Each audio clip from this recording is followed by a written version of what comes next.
Radiologist doctor Abhik Chatterjee C K Birla hospital Kolkata ने बताया कि इंटरवेंशनल रेडियोलॉजी में बिना बड़े चीरफाड़ के शरीर के अंदर की बीमारियों का इलाज किया जाता है। इसमें अल्ट्रासाउंड, सिटी स्कैन और एक्सरे जैसी इमेजिंग तकनीकों की मदद ली जाती है। रेडियोलॉजी में सिटी अल्ट्रासाउंड में देखकर शरीर में के ट्यूमर से जांच के लिए टुकड़ा निकालना या मवाद बाहर निकाला जाता है। एंजियोप्लास्टी और स्टेटिंग में खून की बंद या ब्लॉक नसों को खोलना संभव है। एम्ब्लियोजेशन से अतिरिक्त रक्तस्राव या ट्यूमर को खून पहुंचाने वाली नसों को ब्लॉक किया जाता है। फाइब्रोइड और वेरिकोज वेंस का इलाज में बच्चेदानी की रसौली या पैरों की फूली हुई नसों का न्यूनतम इन्वेसिव तरीकों से किया जाता है। रेडियोलॉजी का फायदा यह है कि छोटे चीरे से इलाज होता है। इसमें केवल 5 मिलीलीटर से भी छोटे छेद या सुई का उपयोग होता है। पारंपरिक सर्जरी की तुलना में इसमें दर्द कम होता है और खतरे कम होते हैं। मरीज बहुत जल्द ठीक हो जाते हैं और आमतौर पर उन्हें उसी दिन या एक दिन में अस्पताल से छुट्टी मिल जाती है। और पारंपरिक ऑपरेशन की तुलना में रेडियोलॉजी पद्धति से इलाज में कम खर्च आता है। बताया जाता है कि हर शनिवार दहिया स्थित अमेजिका हेल्थ केयर में उपलब्ध होंगे। मरीज रेडियोलॉजी पद्धति से इलाज के संदर्भ में परामर्श ले सकते हैं, जिनका ऑपरेशन धनबाद में ही होगा और बहुत जटिल बीमारी होने पर सीके बिरला कोलकाता में होगा। डॉक्टर अविक भट्टाचार्य ने कहा, इंटरवेंशन रेडियोलॉजी ने नई जटिल बीमारियों के इलाज के तरीके में क्रांति ला दी है। नमस्कार, मैं डॉक्टर अविक भट्टाचार्य। मैं कोलकाता का सीके बिरला हॉस्पिटल CMRI में काम करता हूँ और मेरा काम है मेडिकल साइंस का जिस स्ट्रीम का उसका नाम है इंटरवेंशनल रेडियोलॉजी।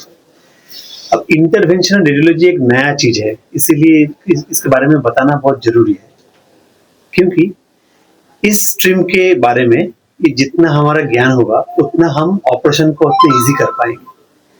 कोई भी ऑपरेशन के बारे में जब हम बात करते हैं तब हमारे दिमाग में एक थॉट ब्लॉक होता है कि अरे ऑपरेशन होगा, बेहोश करके, पेट काट के वगैरह वगैरह। तो वही बीमारी के लिए अगर कोई ऑपरेशन होता है जो बिना पेट काटे, बिना बेहोश किए एक निडल प्रिक करके हो जाता है और रिजल्ट उतना ही अच्छा मिलता है या उससे भी अच्छा मिलता है, तो क्यों नहीं। इंटरवेंशनल रेडियोलॉजी में मतलब क्या खास है जो कि बीमारी को तुरंत वो जो है अपना स्कैन करके, उसमें क्या नया ऐसा कुछ है ये बताएं। ठीक, पहले जो हम ऑपरेशन करते थे, ओपन सर्जरी करते थे, उसमें क्या होता था, हमको अंदर ऐसा अंदाजा था कि पेट के अंदर कुछ चल रहा है, कुछ प्रॉब्लम हो रहा है, हो सकता है गॉलब्लैडर में प्रॉब्लम हो रहा हो या किडनी में, पर हमको बाहर से क्लियरली समझ नहीं आता था क्या हो रहा है। तो हम पेट काटते थे, अंदर घुसते थे और ढूंढते थे तकलीफ कहाँ पे है और उसका ऑपरेशन करते थे। तो कभी कभार बड़ा सर्जरी करना पड़ता था, पेट बड़ा काट के ढूंढना पड़ता था, पेशेंट के लिए भी लाइफ रिस्क होता। उसके बाद आया इमेजिंग। इमेजिंग क्या है, अल्ट्रासोनोग्राफी आया, CT स्कैन आया, MRI आया। तो उसके जरिए हम ये समझ सकते हैं अभी कि ऑपरेशन से पहले ही अंदर क्या चल रहा है, गॉलब्लैडर में स्टोन है कि किडनी में स्टोन है कि क्या प्रॉब्लम हो रहा है, कहाँ पे ट्यूमर है, पता चल जाता है पहले। उसके बाद हम सर्जरी करते हैं। और अभी इंटरवेंशन रेडियोलॉजी के जरिए हम पता तो कर ही लेते हैं कहाँ पे क्या चल रहा है, और उसका ट्रीटमेंट भी वही इमेजिंग के जरिए, वही अल्ट्रासोनोग्राफी, CT स्कैन या फ्लोरोस्कोपी के जरिए एक नीडल प्रिक करके हो जाता है। उसमें क्या होता है, हम पेशेंट को बेहोश नहीं करते, क्यों, पेट को काटना नहीं पड़ेगा तो बेहोश करने की जरूरत नहीं है।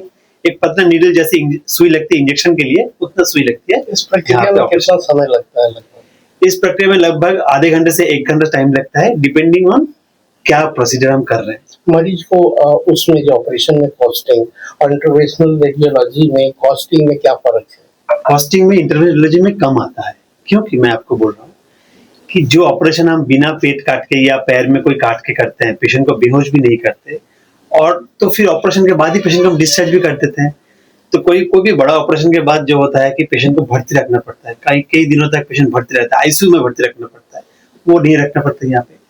जिस दिन ऑपरेशन होगा उसी दिन पेशेंट का छुट्टी हो जाता है, maximum next day morning patient का डिस्चार्ज हो जाता है। गॉलब्लैडर में स्टोन और अदर्स ऑपरेशन के संदर्भ में क्या मैसेज देना चाहेंगे मरीजों को और अभिभावकों को? हमारे इंटरवेंशन रेडियोलॉजी के जरिए 4-5 बीमारी का बहुत बढ़िया ट्रीटमेंट होता है। वो पहले मैं आपको बताना चाहता हूँ। एक है पैर में घाव होना।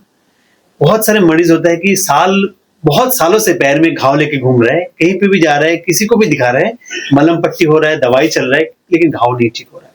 बाद में पता चलता है ये घाव चमड़ी का बीमारी नहीं है, स्किन का बीमारी नहीं है, अंदर का ब्लड सर्कुलेशन प्रॉपर्ली नहीं हो रहा है, उसको बोलते हैं वेरिकोज वेन, वेना साल्सा। एमेजिका हेल्थ में अब कब अवेलेबल है इन मरीजों के लिए?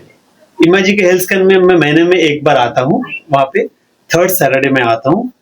थर्ड सैटरडे को मैं पूरा दिन भर रहता हूँ, पेशेंट देखता हूँ। जेपी भारत लाइव, भारत की बात जेपी के साथ। वीडियो को लाइक करें, शेयर करें और चैनल को सब्सक्राइब करें।